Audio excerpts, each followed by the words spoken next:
Ahora los dejo con Marianela del Hospital Álvarez. Hola. Bueno, hola, buenos días. Mi nombre es Marianela Gali, yo soy residente del segundo año del Hospital Álvarez y hoy les voy a presentar el Ateneo que preparé, que es de deficiencia de vitamina D. Vamos a usar la aplicación, así que para que la tengan a mano. Bueno, principalmente elegí este tema porque me llamó la atención y me pareció muy interesante la relevancia que está teniendo la vitamina D hoy en día. ¿Sí? Últimamente...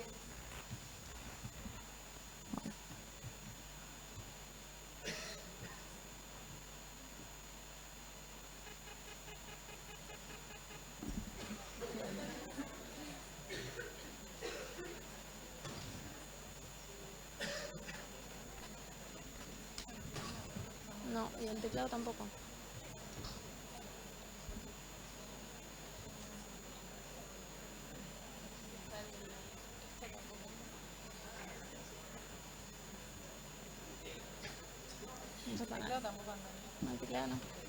Ahí está.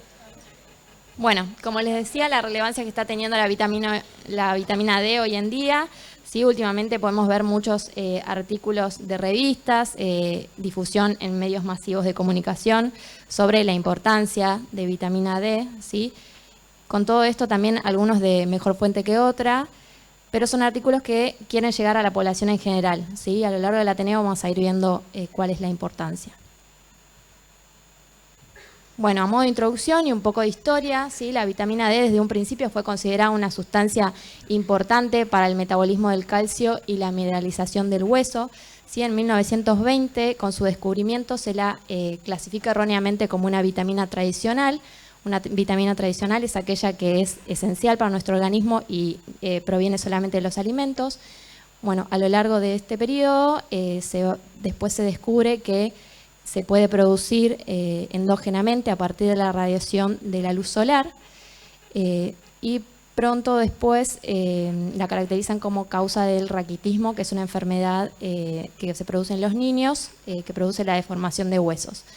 ¿Sí? En 1932 se descubre su estructura, que es parecida a las hormonas esteroideas, pero recién en 1960 se confirma que es solamente una sustancia inerte que es precursora de una hormona esteroidea producida en el riñón.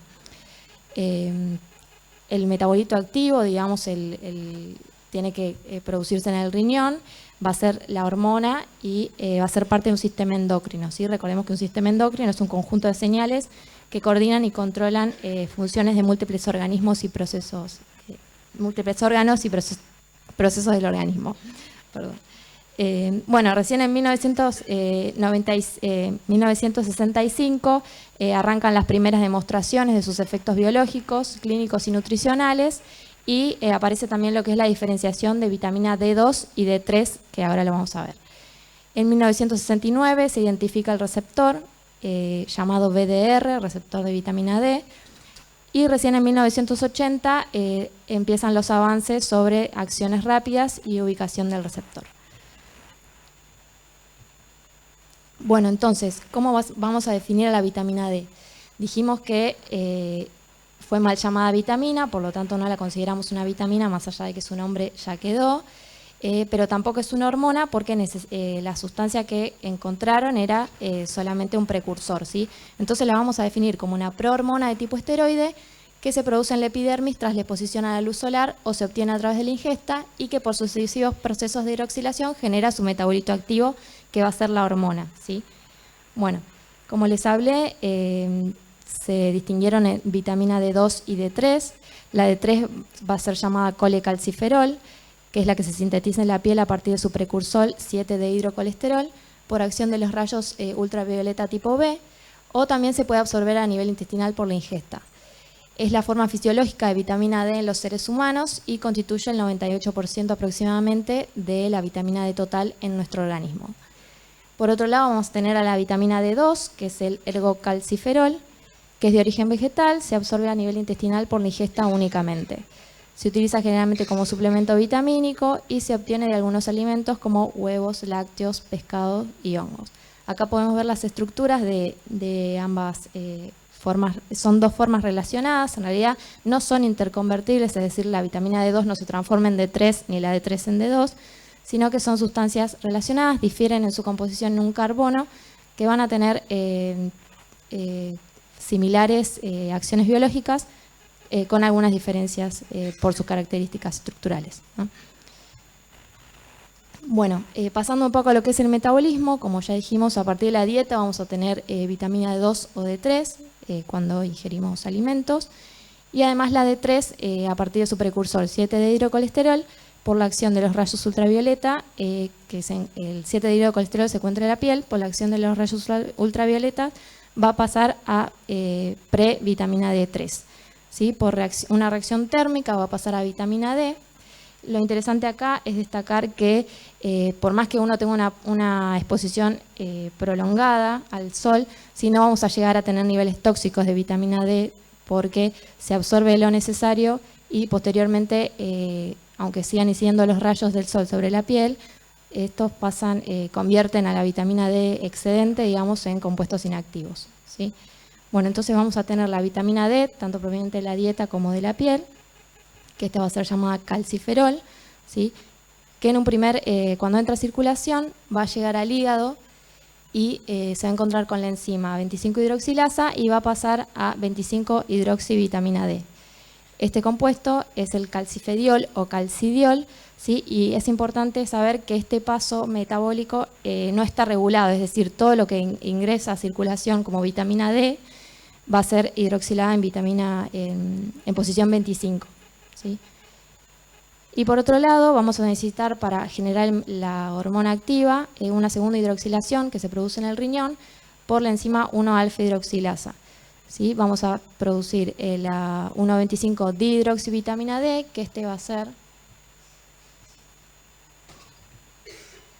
nuestro metabolito activo, ¿sí? O la hormona calcitriol, y este paso sí va a estar finamente regulado, principalmente por la hipocalcemia y regulado negativamente por el factor de crecimiento fibroelástico 23 y por la misma hormona, ¿sí? Esto produce un feedback negativo a nivel del riñón. También esta misma hormona, además del feedback negativo, va a activar también cuando hay un excedente de la misma a la 24-hidroxilasa para producir ácido calcitroico, que es un metabolito inactivo también. Y esta 24-hidroxilasa también es la que aumenta la depuración del calcitriol y puede estar afectada por algunos fármacos, ¿sí? Como anticonvulsivantes, rifampicina o glucocorticoides. Y también tener en cuenta que en circulación la vitamina D se encuentra un 85% unida a su proteína de unión, que es la DBP, un 15% unida a albúmina y un menos de un 1% en su forma libre. Bueno, entonces, para llegar a un acuerdo, cuando hablamos de vitamina D, ¿a qué nos referimos? ¿Sí? Al calciferol, tanto de 3 o de 2, al calcifediol o calcidiol, que es la vitamina D hidroxilada en posición 25, o al calcitriol, que es la vitamina D dihidroxilada. Bueno, generalmente a todas, ¿sí? Porque vitamina D se refiere a un conjunto de compuestos que intervienen en la regulación de la calcemia. Pero esto va a diferir según en qué contexto estemos hablando, ¿sí? De suplementación o tratamiento o la medición del metabolito o la acción biológica, ¿sí?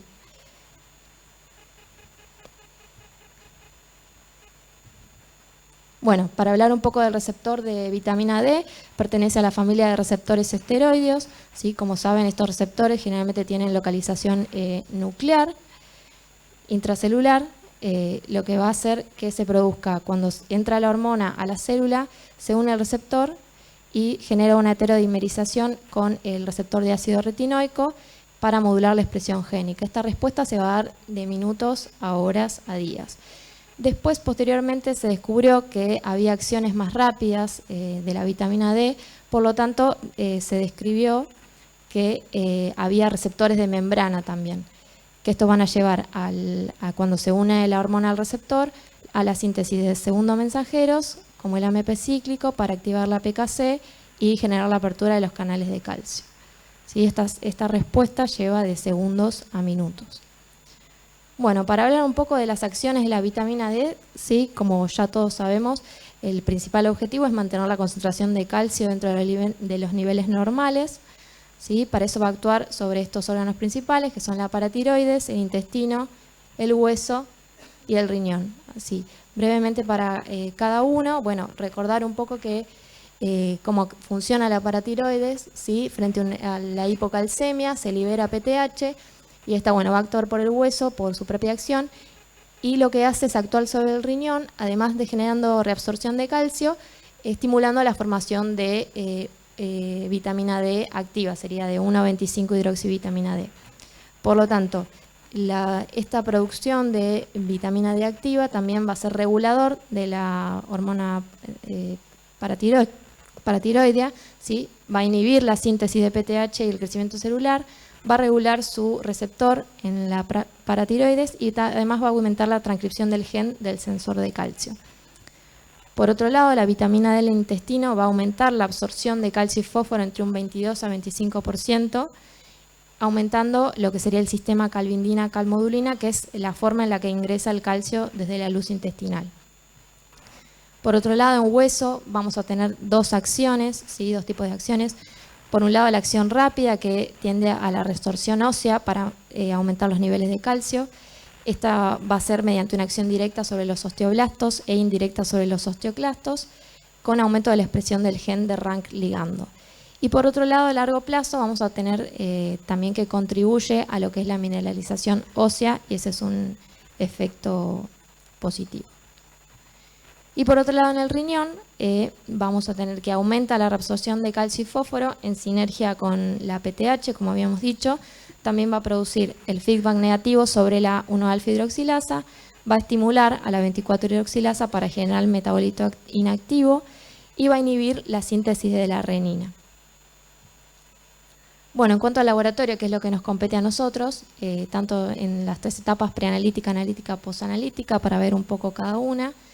En cuanto a la etapa preanalítica, sí, la muestra ideal es suero, pero en algunos casos también se puede utilizar plasma con ETA o heparina. Se dice que la vitamina D es una molécula altamente estable. Acá hay algunos trabajos, ¿sí? Que la definen como sólida como una roca. En este trabajo lo que hacen es mantener, en este caso trabajan con sangre entera, pero bueno, lo mantienen la muestra a temperatura ambiente, ¿sí? Y hacen mediciones a las 0 horas, a las 7, a las 24, a las 48, a las 72. Como ven, es altamente estable, no se producen diferencias significativas entre los valores que se obtienen. Si bien a las 48 horas empieza a descender, pero no es una diferencia significativa en los valores que se obtienen respecto al tiempo cero.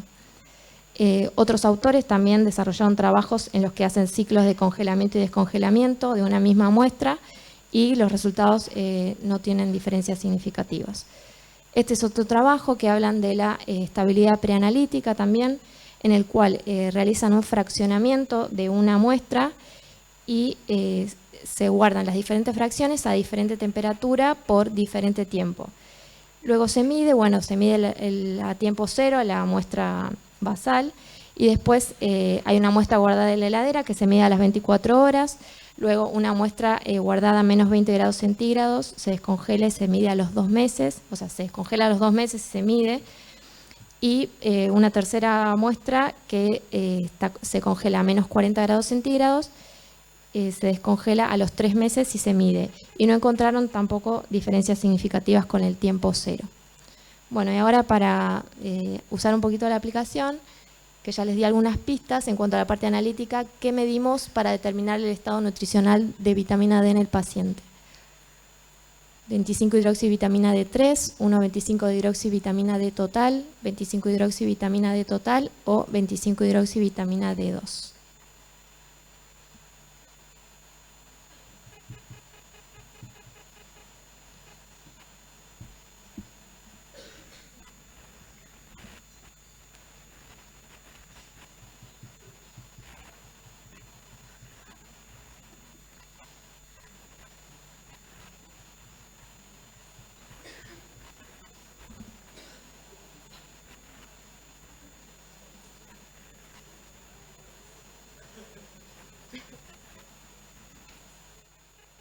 Bueno, bastante repartido.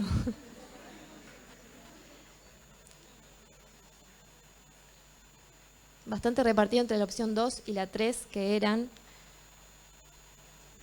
1,25 dihidroxivitamina D total o 25 dihidroxivitamina D total. Bueno, vamos a ver. La correcta en realidad para determinar el estado nutricional del paciente es la 3, ¿sí? La 25 hidroxivitamina D total. Tenemos las dos, vamos a evaluar las ventajas y desventajas de cada una, ¿sí? La 25 hidroxivitamina D tiene una larga vida media de 3 semanas aproximadamente, está en concentración nanomolar. Sabemos que la hidroxilación en carbono 25 no está regulada, marca el estado nutricional por sus niveles circulantes y medimos D2 y D3, o sea la total. Por otro lado, la 1,25 dihidroxivitamina D es la hormona esteroide, es decir, es el metabolito activo. Tiene una vida media corta de 4 a 6 horas, eso es una desventaja. Está en concentración picomolar, más baja aún que la primera. Es más lipofílica, su producción está finamente regulada y nos da limitada información sobre el estado nutricional.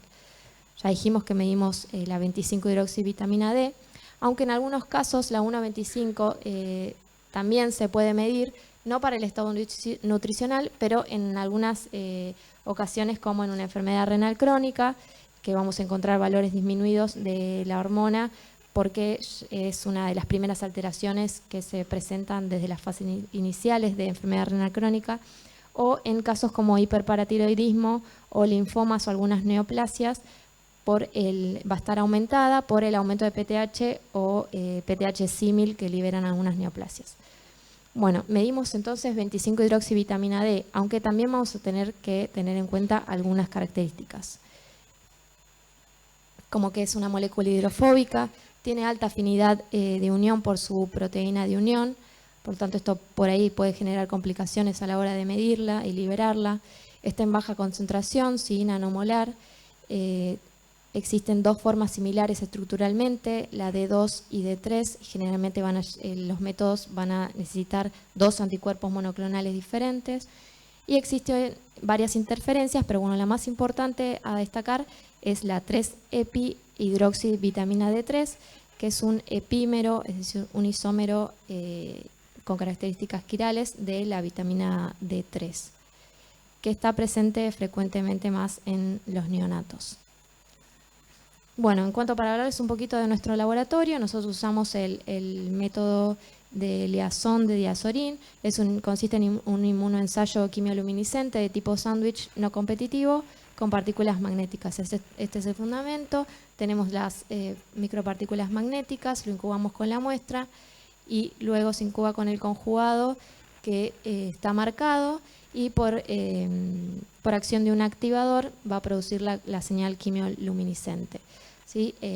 La señal va a ser proporcional a la concentración que se encuentra en la muestra y el equipo, si bien mide unidades reactivas de luz, hace un cálculo interno y nos marca la concentración en nanogramos mililitro. Esta es parte del inserto. Quería mostrarles en la parte de la derecha la reacción cruzada que tiene.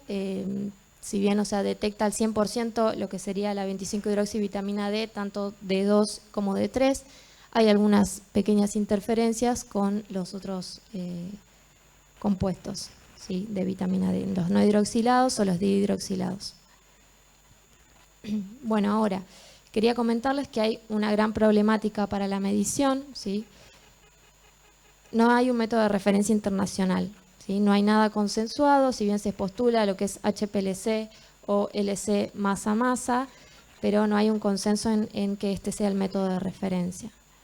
Por otro lado, no hay un material de referencia estándar internacional, sí hay falta de estandarización y linealidad de los ensayos, si bien hay propuestas por el NIST, que es el Instituto Nacional de Estándares y Tecnología de Estados Unidos, que proponen el SRM 972, 972A y 2972, que ellos lo mandan con valores certificados asignados según el método que se postula de referencia, y estos se pueden utilizar por hacer diluciones para calibrar un equipo, pero bueno, no está consensuado tampoco como material de referencia. Por otro lado, como yo les dije, hay una falta de trazabilidad de los estándares utilizados por los fabricantes y entre las metodologías. Si bien los últimos ensayos automatizados y cromatográficos mejoraron su performance, todavía sigue habiendo discrepancias por lo que hay que analizar cada ensayo con precaución, ¿sí? Es decir, que dos métodos pueden ser comparables en ciertos rangos, pero no en otros. Y por otro lado, existen métodos con diferente especificidad por la vitamina D2 y D3. Esto es un trabajo que quería mostrarles, que habla sobre el estado del arte de los métodos para medir vitamina D. ¿Sí? Vemos al principio una correlación, siempre se toma como método de referencia lo que es LC masa-masa. Y como vemos en la correlación, podemos ver, ¿sí?, que hay algunos que andan bastante mejor que otros, ¿sí? Acá se ven los grados de dispersión, acá se ve un alto grado de dispersión. Esto es el mismo trabajo, son otros equipos. Este, que es el que usamos nosotros, anda bastante bien. Este tiene una correlación moderada y este directamente es como que tiene una correlación muy mala, digamos. Sin embargo, obviamente va a depender de lo que cada uno tenga en el laboratorio. No todos llegamos a tener claramente un HPLC o un LC masa-masa, pero bueno, se trabaja con lo que se puede, pero hay que tener en cuenta estas diferencias que se presentan para evaluar lo que sería el valor que nos dé el paciente, ¿sí? Cómo interpretarlo. Acá les traje otro trabajo que me pareció interesante mostrarle. También es una comparación de métodos y de laboratorios.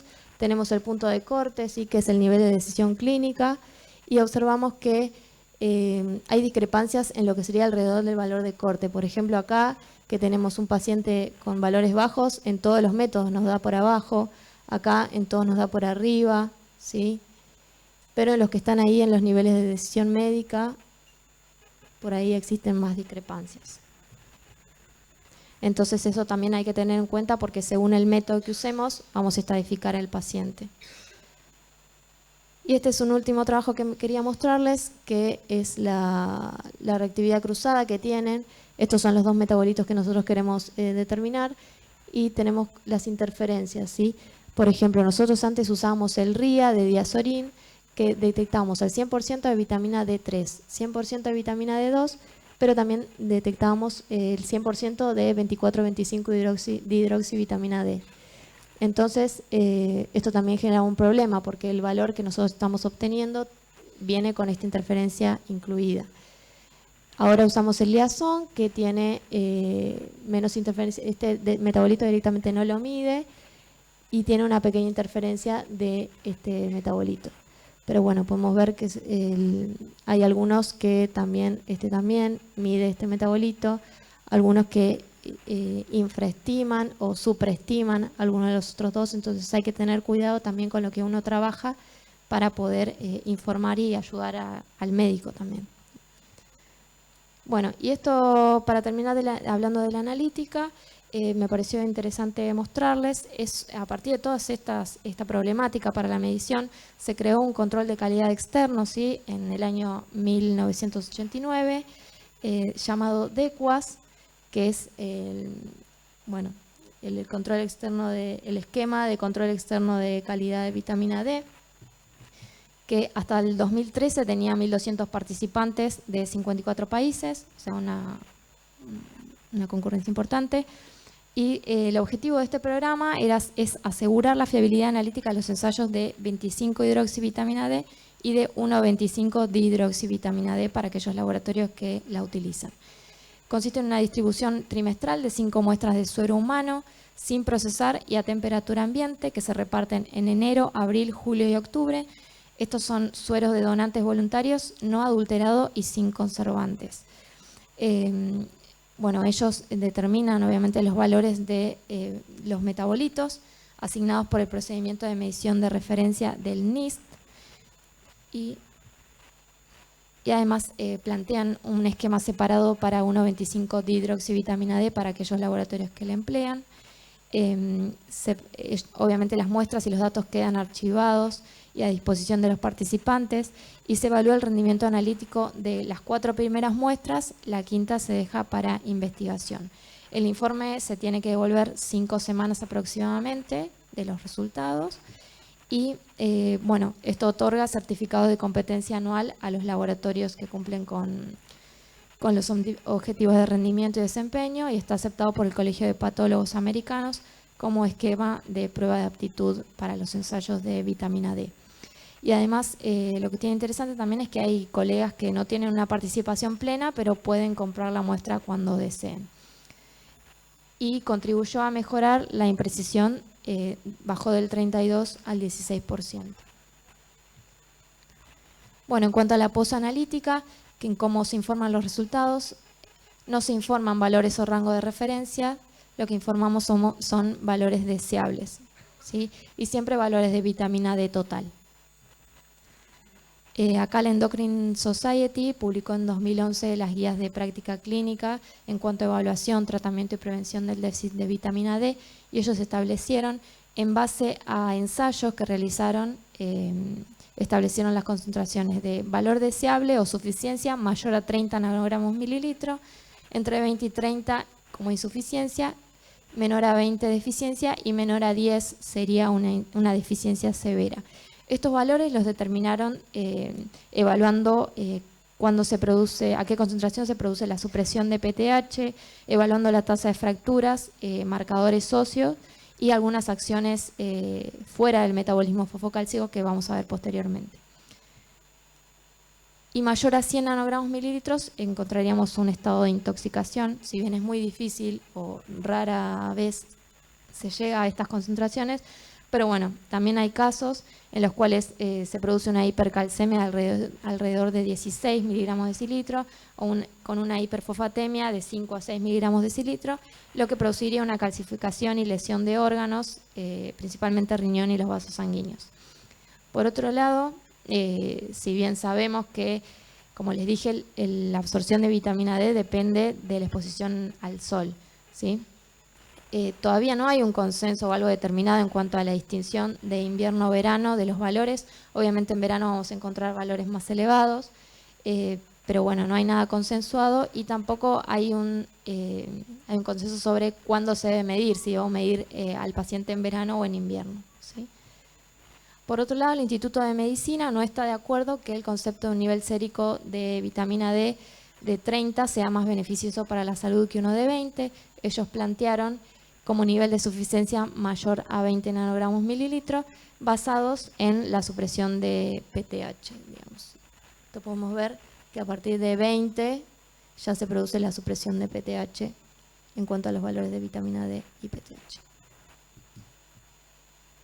Bueno, y para entrar un poco en el tema de la patología, ¿sí? En cuanto a la deficiencia e insuficiencia de vitamina D, vamos a tomar a los pacientes que presentan valores de vitamina D por debajo de los valores deseables y vamos a evaluar la presencia de síntomas o no, que vamos a ver cómo son. Bueno, en cuanto a la epidemiología, y acá una segunda pregunta para ustedes, más a modo informativo. ¿Sabés cómo se encuentra tu estado nutricional de vitamina D? No sé, nunca me realicé la determinación. La 2, resulté insuficiente o deficiente alguna vez y tomé suplementos. La 3, desde la primera vez me encontré en valor deseable. 4, no sé, no me parece importante saberlo.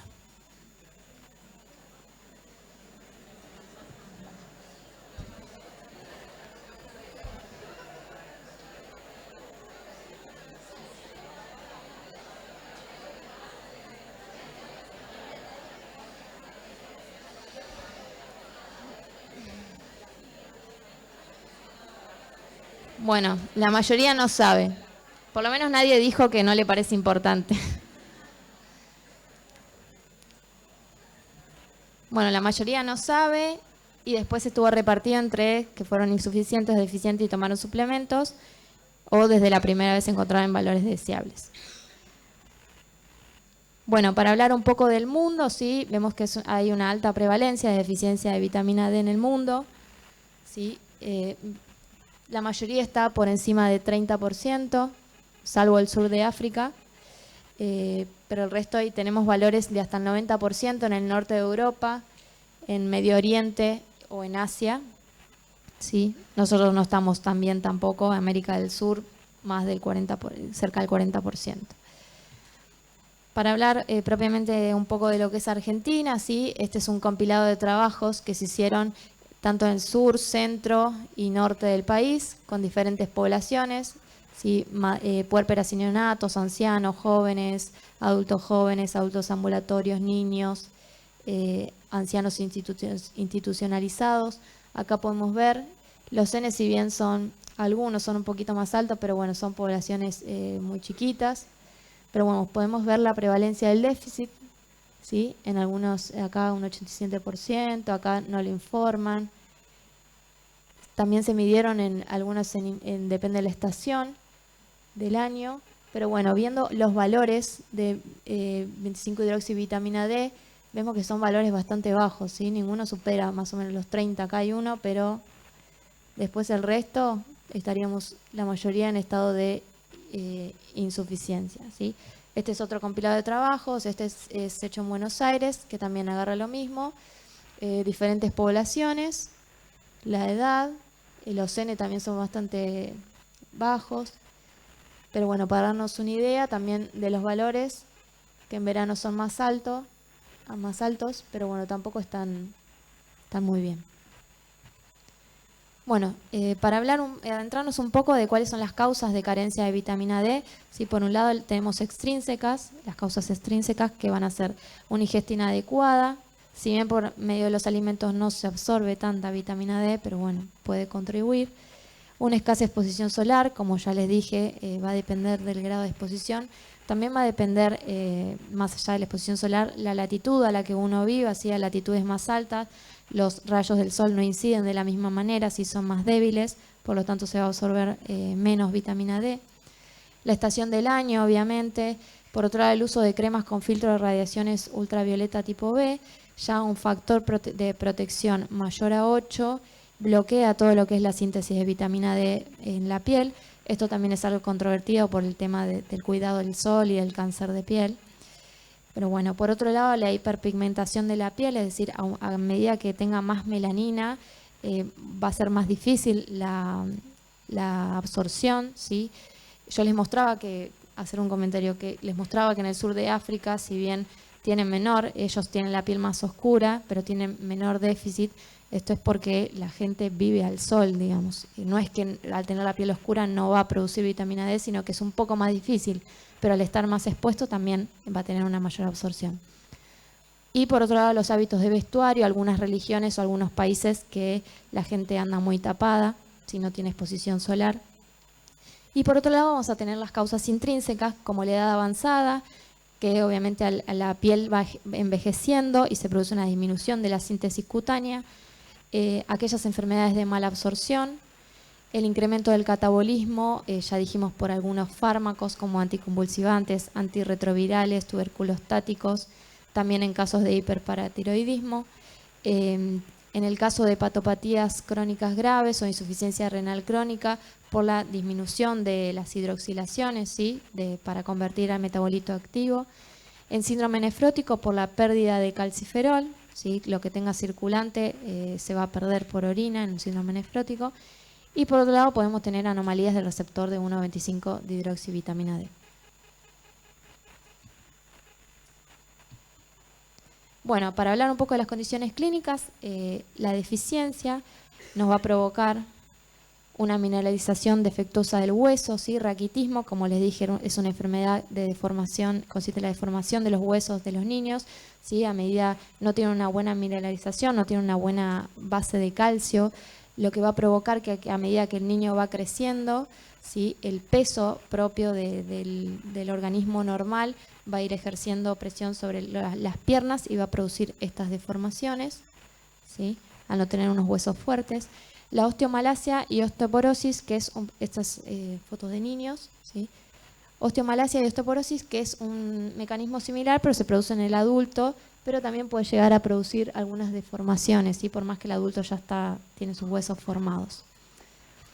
En cuanto a la suficiencia, si bien, bueno, no es una condición clínica, pero para caracterizarla dentro de ellas, vamos a ver ausencia de la alteración del metabolismo mineral, una máxima absorción de calcio y menor riesgo de caídas y fracturas osteoporóticas.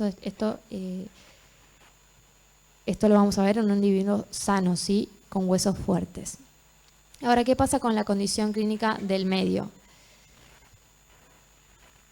En cuanto a la insuficiencia, empiezan a haber alteraciones en la homeostasis del calcio, hay disminución de la absorción intestinal de calcio y fósforo, hay un aumento del OPTH, lo que va a producir un hiperparatiroidismo secundario constante, hay un aumento del remodelado óseo y de marcadores de resorción ósea y hay mayor riesgo de fractura.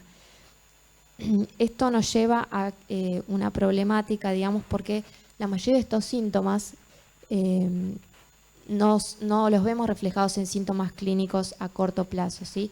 Los síntomas de la deficiencia tampoco, digamos, el raquitismo lo vamos a ver en un niño una vez que ya esté instaurado. Entonces esto también nos lleva a hacer una pesquisa, después voy a hablar de los grupos de riesgo, para poder determinar esto a tiempo.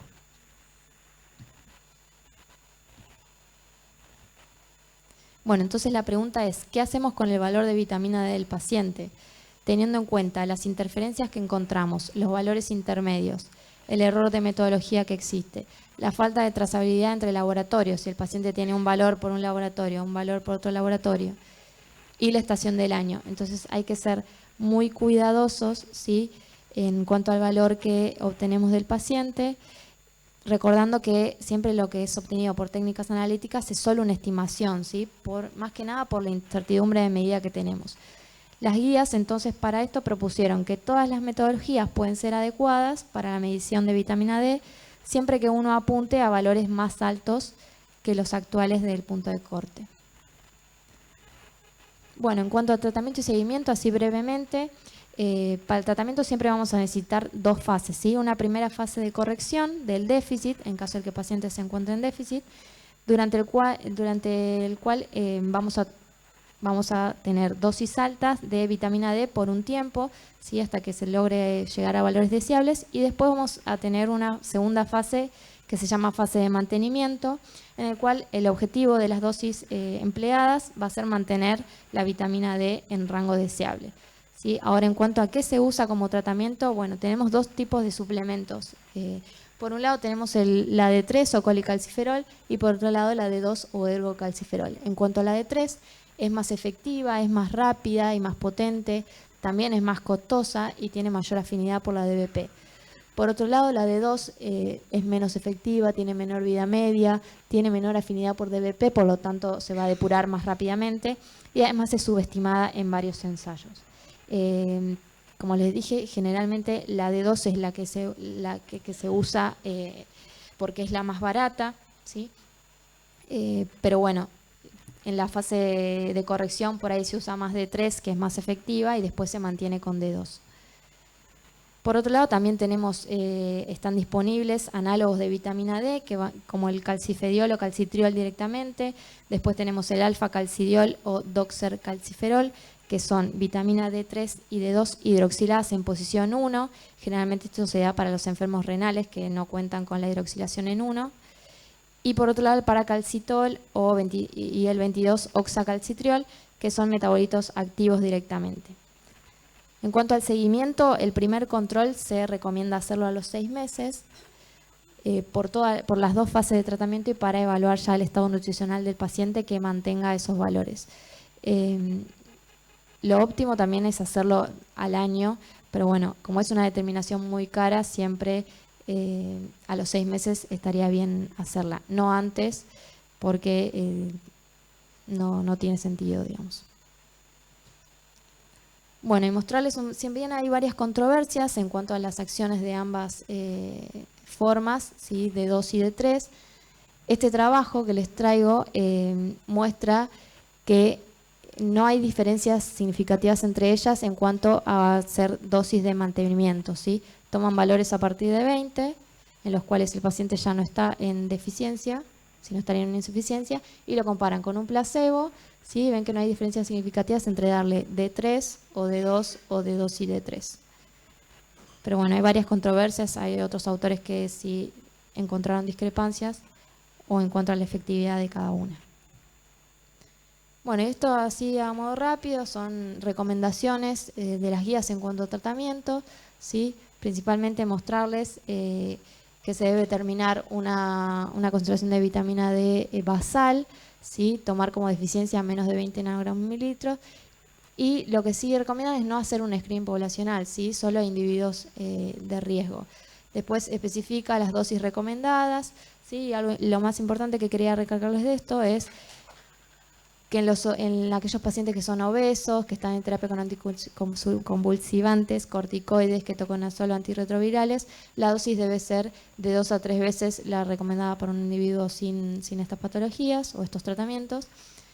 Por otro lado, también ellos explican algunos beneficios extraóseos, como la prevención de caídas, prevención cardiovascular, muerte o calidad de vida.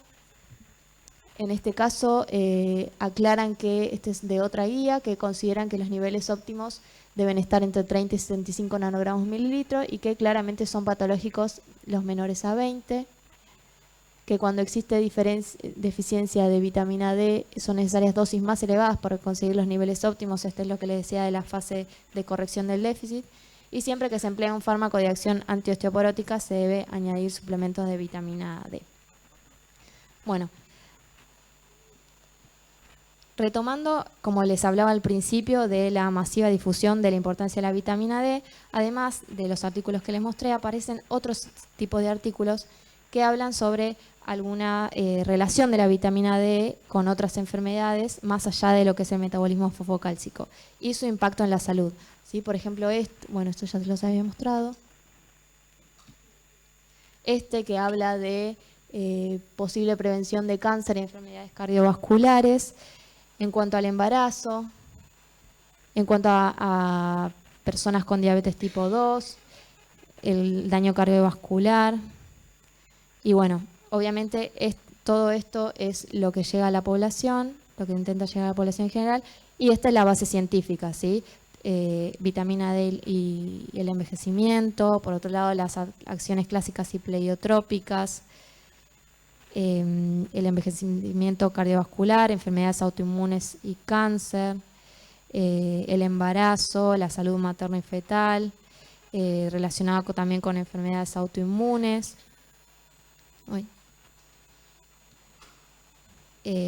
también con el cáncer, y habla de efectos extraesqueléticos de la vitamina D. Todo esto se propone porque, como les dije, en 1969 se produce la identificación de su receptor y a partir de 1980 se empieza a descubrir que en varios tejidos se encuentra tanto el receptor como la enzima que convierte al metabolito activo, ¿sí? Entonces estos tejidos expresan la 1-alfa-hidroxilasa y estos tejidos expresan el receptor BDR. Como les dije, el primer paso metabólico no está regulado, es decir, yo voy a tener en circulación la 25-hidroxivitamina D. Lo que va a pasar es cuando llegue a alguno de estos tejidos, teniendo esta enzima, va a producir la hormona activa, ¿sí? Que puede llegar a actuar en alguno de estos tejidos que tienen el receptor.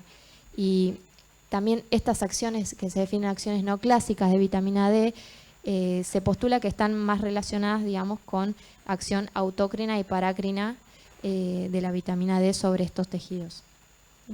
Más la función endocrina estaría más relacionada con lo que es el metabolismo fosfocálcico. Y para hablar un poco de estas acciones no clásicas, así brevemente, lo que se ha postulado y que se ha estudiado en varios trabajos es que con respecto al cáncer está asociada a la regulación celular, inhibiendo la proliferación celular y promoviendo la diferenciación celular. Por otro lado, interviene en la regulación de la apoptosis, disminuye la angiogénesis y metástasis e induce expresión de genes para la reparación del ADN. En cuanto a diabetes tipo 2 y sistema cardiovascular, por un lado estimula la liberación de insulina por las células beta, esto fue probado in vitro, y disminuye el riesgo de desarrollar síndrome metabólico y diabetes tipo 2. En cuanto al sistema cardiovascular, se produce un efecto protector vascular mediante regulación y diferenciación de las células endoteliales y musculares lisas e inhibe al gen de la renina, como ya les había explicado en la primera parte. Para esto llevaría un control de la tensión arterial. Por otro lado, en el sistema inmune funciona como modulador de la respuesta humoral y celular, estimula la diferenciación y maduración de monocito a macrófago, disminuiría también la respuesta inflamatoria mediada por linfocitos T helper 1 y citoquinas, disminuyendo las citoquinas proinflamatorias y aumentando las antiinflamatorias. Por otro lado, aumenta la tolerancia inmunológica, mejorando el curso de enfermedades autoinmunes. En cuanto al músculo, estimularía el crecimiento del tejido muscular esquelético y evitando la pérdida de fibras musculares tipo 2, que es lo que produce generalmente en la gente mayor debilidad muscular y caídas frecuentes. Y por otro lado, también se ha estudiado bastante en el embarazo, aportando que mantiene la salud ósea materna y fetal, y destacaron también que durante el embarazo se produce un aumento del 46 al 103% de la proteína de unión, y describen como consecuencias del déficit la alteración de homeostasis del calcio y del esqueleto, tanto materno como fetal, aumentando también el riesgo de preeclampsia, que sea una indicación de cesárea, y aumentando el riesgo de infecciones como vaginosis bacteriana en la madre o por el virus sincicial respiratorio en el neonato. En cuanto a la deficiencia, en cuanto a las acciones no clásicas, si bien hay trabajos que recalcan la importancia de mantener valores deseables de vitamina D, que los relacionan a menor riesgo de progresión de enfermedades y destacando sus efectos beneficiosos, todavía no hay suficiente fundamento como para confirmar su efecto en las acciones no clásicas. Esto es lo que les hablaba de los grupos de riesgo, ¿sí? No se le mide. Hoy en día, si bien está como más estandarizado, por lo menos acá, hacer un control o dentro de una rutina, pero bueno, no se debería medir a todo el mundo. Estos serían los grupos de riesgo: si pacientes con osteoporosis, enfermedad hepática renal crónica, enfermedades de mala absorción, hiperparatiroidismo, linfomas, en pacientes embarazadas o en lactancia, en aquellos pacientes con tratamientos con algunos fármacos, en edad avanzada, obesidad, cáncer, trasplantados o enfermedades neurológicas crónicas. Y para terminar ya, para contarles un poco de nuestro hospital, se hicieron varios trabajos respecto a lo que es la vitamina D. Este es un trabajo que presentaron en el 2012 en conjunto del servicio de endocrinología con el servicio de hematología, que lo titularon el trabajo Análisis del valor de la vitamina D como factor pronóstico en leucemia linfática crónica, posible implicancia terapéutica. Ellos hicieron un trabajo de corte retrospectivo, ¿sí? Seleccionaron 71 pacientes con diagnóstico de LLC, que tuvieron un seguimiento entre 1 y 19 años. Lo que hicieron fueron, estos 71 pacientes fueron diagnosticados hace un tiempo con LLC. En ese momento se le tomó una muestra de suero y esas muestras estaban guardadas, frisadas. En ese momento no se hizo la determinación de la vitamina D.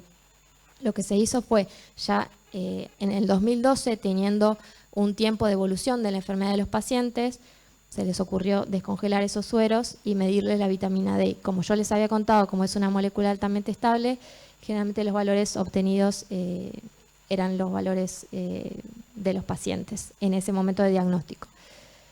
Y lo que aportaron ellos en este trabajo fue que, bueno, dividieron a los pacientes en cuanto a la vitamina D, según el punto, el valor de corte de 20 nanogramos mililitro que marca la deficiencia, y los dividieron en no deficientes y deficientes.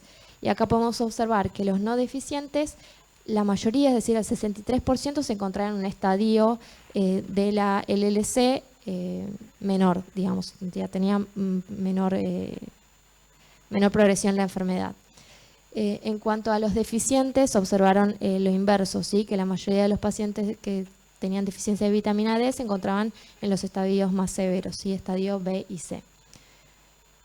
Por otro lado, también evaluaron esto por un análisis estadístico, que no viene al caso, pero bueno, evaluaron el tiempo, la posibilidad de estar libre de tratamiento, ¿sí? La probabilidad. Viendo que en los no deficitarios el tiempo libre de tratamiento era casi el doble que los deficitarios. ¿Sí? Es decir, estos iban a requerir tratamiento a menor tiempo, tratamiento oncológico, digamos, a menor tiempo que los no deficitarios. Esto es porque ya teníamos la evolución de esos pacientes, digamos. Y por otro lado también observaron que los valores de LDH y beta-2 microglobulina eran más elevados en pacientes con déficit de vitamina D que respecto a los no deficientes.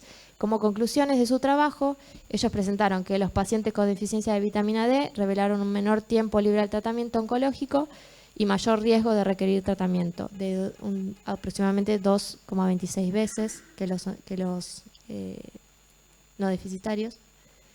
y se hallaba mayoritariamente en estadios clínicos más avanzados, presentando mayores valores de niveles de beta-2 microglobulina y LDH, lo que podría sugerir que tenían una mayor masa tumoral. Bueno, y como conclusiones, ya para cerrar, en cuanto a lo que es la parte analítica, ¿sí? El indicador del estado nutricional de un paciente entonces va a ser la 25-hidroxivitamina D total. Recordar que se informan los resultados como vitamina D total y valores deseables. Por otro lado, la interpretación de los resultados siempre deben evaluarse con precaución debido a la falta de consenso en cuanto a metodología, y se recomienda generalmente hacer el seguimiento de un paciente mediante la misma metodología y el mismo laboratorio, en cuanto sea posible. Como conclusiones generales, y debido al estilo de vida actual, se sabe que la hipovitaminosis D tiene una alta prevalencia en la población tanto a nivel mundial como en nuestro país, ¿sí? Y se está convirtiendo poco a poco en una prioridad sanitaria. Si bien sabemos que la vitamina D juega su rol principal en lo que es la homeostasis del calcio, recientemente con todos los estudios de sus otras acciones, se pueden abrir nuevas líneas de prevención y tratamiento de estas enfermedades crónicas, ¿sí? Siempre la promoción de la salud, una alimentación balanceada, equilibrada y con un estilo de vida saludable, incluyendo algo importante, actividades al aire libre, ¿sí? Son las mejores estrategias para lograr unos niveles adecuados de vitamina D. Por otro lado, sería conveniente la detección de deficiencia en aquella población de riesgo para poder prevenir o, en caso que sea necesario, tratarlos. Y es posible que en el futuro se establezcan dosis mayores de vitamina D para la prevención de algunas de estas enfermedades relacionadas. Esta es toda la bibliografía consultada. Quería hacer un agradecimiento especial al Laboratorio de Endocrinología, especialmente a la doctora María José Iparraguirre, a mis compañeros de residencia, y muchas gracias a ustedes por su atención.